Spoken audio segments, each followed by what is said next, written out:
We love these guys, Think and Grow. They're doing some awesome things, both abroad and locally. And on today's vlog, we have Hugo.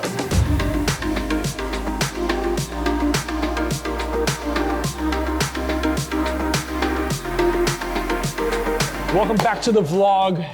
My main man from the UK, Hugo from Think and Grow. Mate, welcome to the vlog. Thank you. Thanks for coming. It's great to be here. We love Think and Grow. We've done a lot of stuff with you guys historically, but we've got a long history with actually JJ. Yes, of course. Who was pretty much one of our first members at Creative Cubes in Richmond, or Cremorne, Nice. Depending on how fancy you want to be. So it's great to have you here. You're from the UK? Yes. From Sussex? Yep, originally. Okay. Last 15 years in London. Okay, London. And then, but how long have you been in Australia? Since October last year. October. So, What date did you get here? 2nd of October to Sydney. Had my locked up for 2 weeks Okay. with a toddler. That was fun. Okay, so that would put you roughly around the 9th of October, which is my birthday. And the fact that you're only a few minutes from where my mum was born, so I appreciate you already. Talk to me about the stuff that you guys are doing at Think and Grow. I understand you've got a lot of influence and a lot of experience outside of the Australian market, Yeah. but then you're trying to bring to the Australian market, and then you're trying to take the Australian market.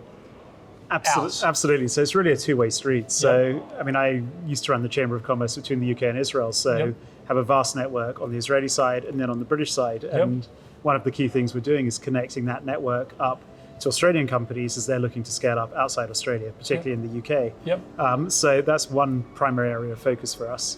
And the other is very much bringing foreign tech companies to Australia. So we're working with companies at the moment from Canada, from the UK, from the US, and from Israel as well. And for some of them, it's very light touch. It's literally giving them introductions, getting them their first clients. For others, it's very hands-on. And there's one company where we're hiring a country manager for them. We're building out a sales team of 20 or 30 people for them in Australia. We're simultaneously helping them with establish their market connectivity, getting them their partnerships before they hit the ground, getting them their first clients before the country manager actually gets hired, so they can hit the ground running. So it's really about creating that connectivity and hyperscaling everything that my colleagues JJ and Ant have done over the last 5 years or 6 years building up the business to really plug in everything from abroad into the Australian ecosystem. Super cool. It's really exciting. It's really cool because I know there's a lot of Aussie companies that the Australian market is not necessarily big enough for them. Or alternatively, they've got so much firepower and bandwidth that they need to be expanding outside of Australia. But I do like the stuff of world-class organizations trying to actually come into Australia as well. Totally. No, it's interesting because I mean, some of the Israelis I speak to never thought of Australia as a market. Others are already doing this and want to hyperscale it. And Australia's not necessarily a natural first market. It often isn't, but for some, it's an amazing test bed. It's an amazing place to actually really establish your product, establish product market fit, and then use that to scale up into the UK, into the US in particular. So it's a great space. Mate, I get it. I mean, we're sitting right outside the AdCore offices. They're from Israel. They hail from Israel. We talked offline about the startup nation. They're now the scale-up nation. 100% scale-up nation. And they're doing incredible stuff on is it the Israeli Stock Exchange? No, it's almost entirely in the US, but I think in June of this year, about 40 companies from Israel over the first half of the year have listed in the US with a market cap of over 60 bill. It's insane. This has come out of nothing. I mean, these are companies that 10 years ago would raise 5-10 million celebrated. I mean, I remember in 2013, Waze got sold to Google for $1 billion, and everyone was like, this is the most amazing thing ever.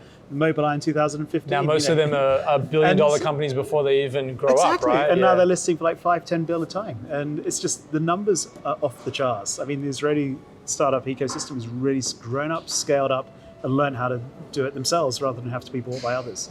So on the other side of this camera is a massive audience of young entrepreneurs, scale-ups, startups, people that are sitting in large corporates that want to dabble in the startup space or the scale-up space.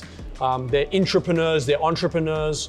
Like, what are you looking for, and how can they reach you, and how can you reach them, and how can one-on-one be greater than two here? Well, I mean, I think there's a few things I'm seeing in the Australian ecosystem. I mean, with my experience from the UK and Israel, I feel like Australia is probably 10 years behind in a good way. In the sense that things are bubbling, things are nascent, and you've now got a scenario where you've got a number of very serious founders that are successful, that have exited or have made a lot of money Yep. and are investing it back into the ecosystem. Yep. That give it back and pay it forward is one of the key things that helps. I think you've got people that you can look up to. You've got so much dry powder held by the local VCs now. Yep. I think $1.5 billion raised last year by all of them. So there's a lot of money there for Yep. the right people. I think Australian founders need to look and think globally, not just internally. I think there's an element of companies that are just too comfortable building a nice, cozy business, serving the Australian market and never thinking beyond that. Yep. You can see that when you look at some of the accelerators and half their alumni have .com.au domains. I mean, that tells you everything you need to know about global ambitions. You need to think global from day one. That's the Israeli secret. That's what they've done. You know, no Israeli startup has ever been successful just serving the local ecosystem. I actually, historically, just on the insider there, I've never had a .com.au as my main domain. I've always bought it and redirected it to my .com or .co or whatever other venture. Always think bigger. So I think there's a couple of things here. One is, if you want to learn more about Think and Grow and how they can help you, whether you are a business or you're thinking about becoming a business, I've got all of Hugo's details below, either above or below, depending on what channel you're watching this from. The second thing is, if you're thinking big, you need to think bigger. Yeah, I think there's a message there, right? Think bigger. And then my dad used to say, and George, my co-founder here, takes the piss. My dad used to say, aim for the stars, and if you fall short, you're still amongst the moon, right? Or aim for the moon, and if you fall short, you're still amongst the stars. Yeah. George is like, let's aim for the stars, and hopefully we'll hit the lamppost on the way up. Yeah? And he takes that as a piss out of me. But guys, huge opportunity here. I think Hugo's already said it, like Australia's like 10 years behind in a good way, because things are starting to bubble now. And if you can get in, quit that job, jump off the cliff, learn how to fly the plane, opportunity is there. Absolutely. There's venture capital there. There's groups like Think and Grow that are there to sort of help you along the journey. Details below or above. Hugo, Think and Grow. Welcome to Australia, mate. Thank you, Toby. I'm glad to have you here. Make sure you leverage this guy to help you, help him, help you. You see how this thing works? All right, guys. We'll see you on the next one. Thank you very much. Thank you.